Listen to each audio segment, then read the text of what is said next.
Androany fahatelo ambin'ny folon'ny volana febroary dia andro iraisam-pirenena ho an'ny radio. Nanohetsika ny coalition des radios pour la consolidation de la paix amin'ny fanasana ny ankizin'ny EPP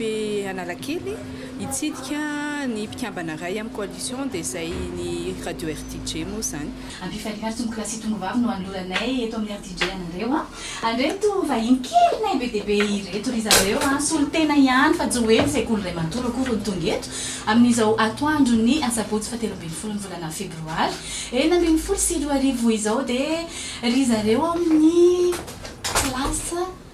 de 9e avy eo amin'ny EPP Analakely. Fa maninona reo makaty amin'ny RTG satria moa andro inona andro tenena tsara isa reo atelo andro fetin'ny radio zay indrindra andro fetin'ny radio firy taona ianareo ny akamarony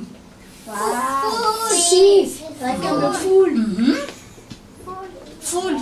Ankizy teo amin'ny 5 teo no tonga ary nafinaritra na ny fidiran'ery zareo mivantana na ny entana na koa ny fifanakalozana.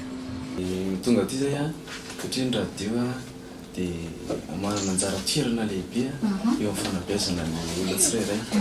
dia ao anatin'izany ny ankizy dia izay no antony ahatongavanay aty amin'ny RTG. inona ny etaetan'ny mpanabe faniriana ilay izy asiana fandaharana momba ny ankizy fanabeazana ny ankizy satria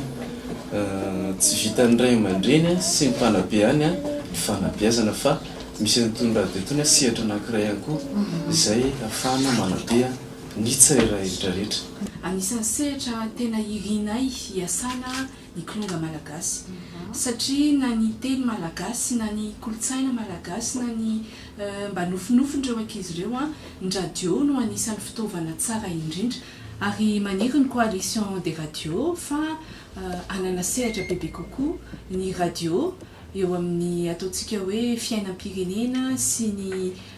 fitaizana ny olo-pirenena amin'ny ankapobeny. Mankasitraka mankatelo.